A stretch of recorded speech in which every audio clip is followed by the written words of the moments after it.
Alright guys, welcome back to the channel. Today's episode we're going to be taking a look at the tank, a few of the things that I've actually added to the tank as well, and also a quick look at the corals that I bought from Cracknell. Hopefully they survived, so stay tuned and I'll show you exactly what's been happening. Alright guys, we're back.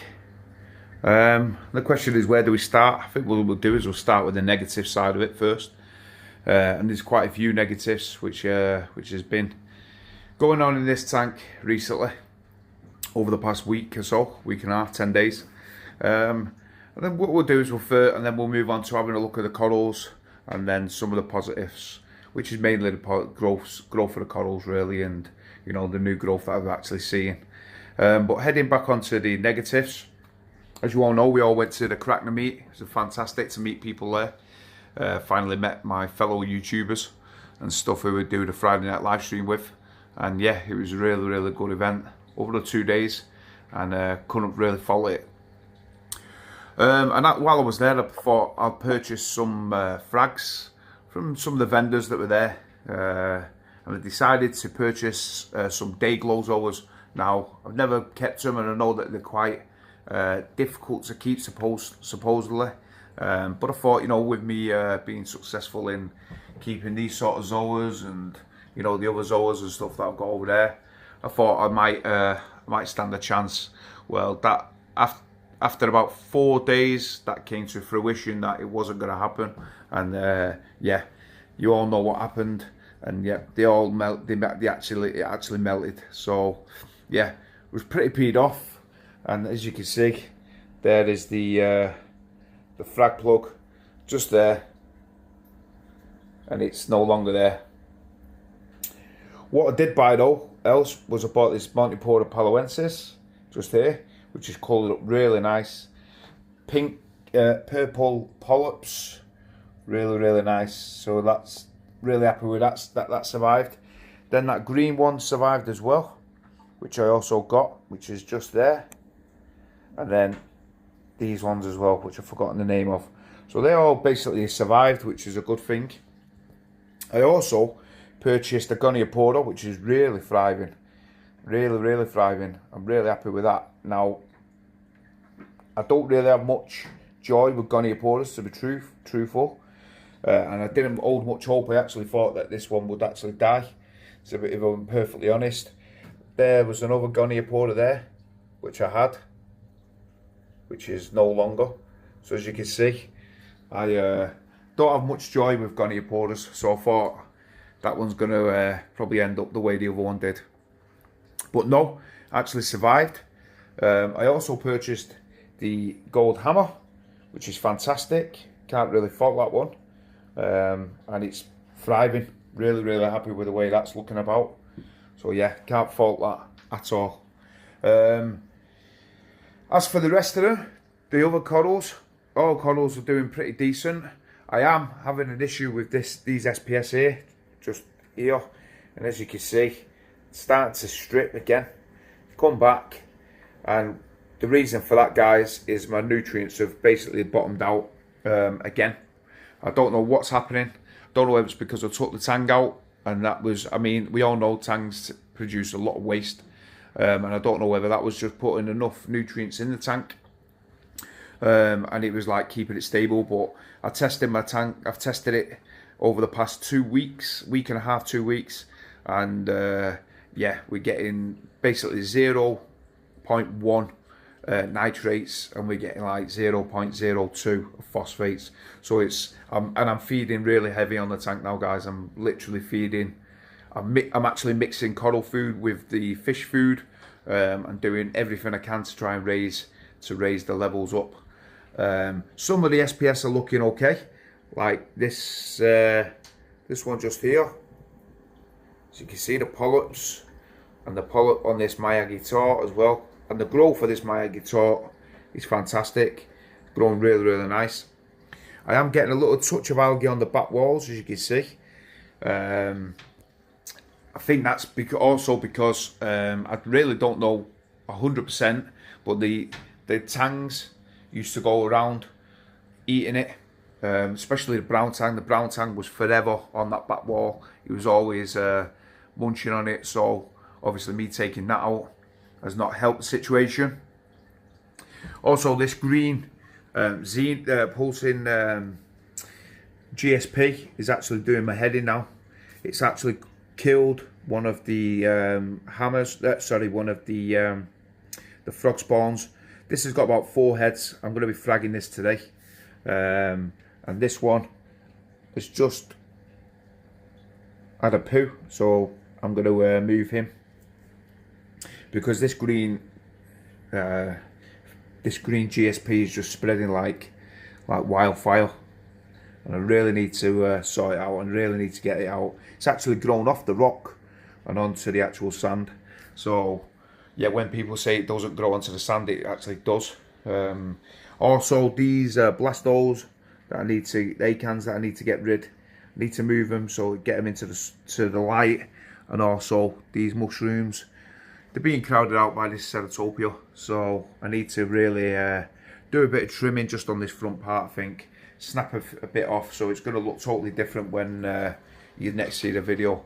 And as you can see, guys, it's just overgrowing. This I wanted to really keep this, but I think this might have something to do with this as well, not looking good, you know, and the Hirasuta just basically being overcrowded with growth, which is a good thing, but it's also a bad thing when you and as you can see, just look at the size of them two there now, you know. So yeah, we really need to address that. I think that's what I'm going to be doing today. So next video you'll probably see it totally different, cut back and stuff like that. Now heading on to the things that I have bought for the tank, and we'll head on to the sump section. And what I did, guys, was I purchased the Red Sea cable tubing.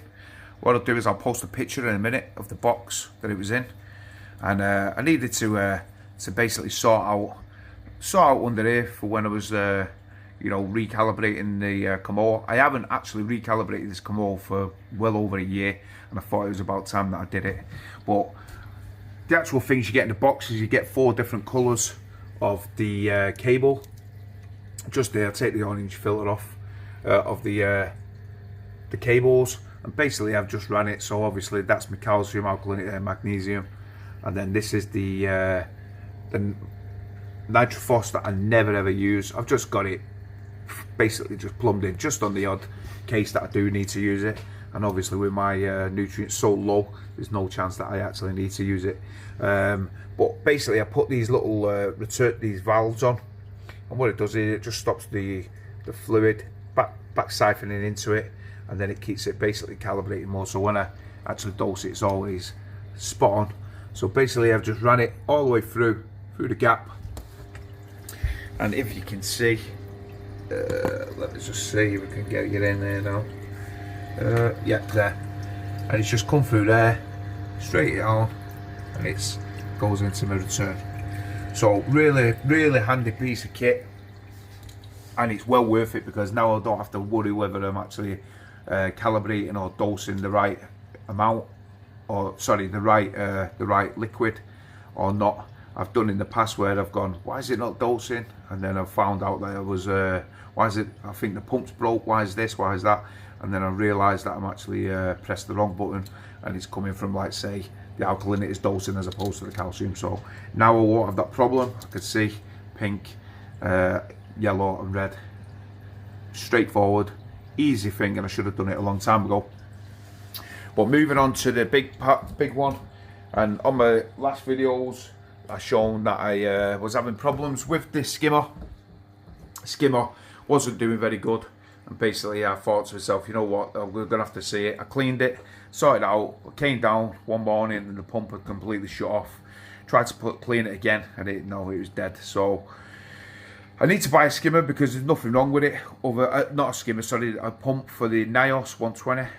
I will buy it and I'll sell it on. Basically it'll be a brand new skimmer. The body and everything is fine. So I just need to buy a new pump. But what I did buy, I did contact them, and they said that it was going to be about 2 to 3 weeks to have one. So it's a bit too long for me to run without a skimmer in the tank. So I decided to purchase another one. and I went for the Red Sea 300. Now I can't really fault this, guys, at all. From basically putting it in to the tank, I didn't have no breaking in period. It's skimming like mad, as you can see, the bubbles. And what I love is this cleaning squeegee type thing, and as you can see, it cleans the neck of the cup, and you don't need to mess about with it whatsoever. You can actually see where all the bubbles are going, where it's raising up, and I have it on a darker skim. So as you can see, a thicker skim, not too liquidy, and this has been in my tank for about a week now, and that's just this stuff. So you know, you can't really follow it. I think it's a fantastic piece of kit. It's working brilliantly in the tank. I don't really want it to take too much nutrients out of the tank. That's why I've actually opened the Clarity. It's basically on 3/4. It's on a quarter shut, and as you can see, the roll is taking the majority of the stuff out. Well, this roll's been in for what, a week and a half, 2 weeks now, and it's not hardly rolled anything on. And that's because I've wanted to get as much nutrients through the system as I can. And then obviously this is just taking out the rest of it, which hence I think I might need to turn the skimmer off and let some nutrients go back into the tank. Don't know what you guys think, let me know whether I should do that, switch it off. However, the only issue I do have is I have the skimmer intake plumbed in to my CO2 scrubber, so that's the only issue I have. So I know that my pH will be going lower if I did that. But we'll have to see. I don't know. We might have to do that, and basically just I don't know. We'll see how it goes. But yeah, like I said, guys, fantastic bit of kit. And another thing that I do want to mention actually is you get this hose which is in my sump at the moment. Instead of taking the cup off and messing about like you have to the majority of times, it's a bit of a struggle, especially in a small confined space. You don't have to do that. Just basically just take that tubing out, run it into a cup, which will be anywhere here, or whatever you want to use it into, a bucket, and yeah, easy, good to go. You don't even need to take that off. So it's a fantastic idea, really good, and yeah, really happy with the way that skimmer's coming along for sure. But yeah, those are the two main things really that's gone wrong in my tank. Is, like I said, the skimmer and the coral dying. But really happy with the purchases, can't really fault them. And yeah, it's just one of those things that you have in this hobby. And what I'll do, guys, is I'll just show you the tank, some of the corals. This torch garden is probably my best at the moment now. It's probably actually the best part that I love about the tank. I was contemplating going all Euphilia. I was going to get rid of all this SPS, just get rid of the whole thing and just basically go all Euphilia and softies really. It is a bit of a pain when I look at, you know, some of this SPS. I know it looks nice, but and it's growing okay, but I'm beginning to just love more of Euphilia, so I don't know what to do really. I don't really know whether to go that route or not, but we'll see. But as for the rest of the tank is growing really well. Can't really follow it. These clams are just growing way too big. As you can see, this urchin is starting to move in this clam. I might need to move the clam. If you look at the growth from when I got it, only what, 4 months ago? 4 months ago, all that growth. So this is a really fast growing clam. This one, and this one as well. This one I can't move because I've told you before, it's actually wedged its foot on the glass pane at the bottom, so it's a bit of a nightmare. This one I can because it's on this little plug. The Maximosa, slow growing, but it's doing its thing. But I'm gonna have to move this because I think in this GSP it's gonna be moving. So might have to do a bit of a reshuffle.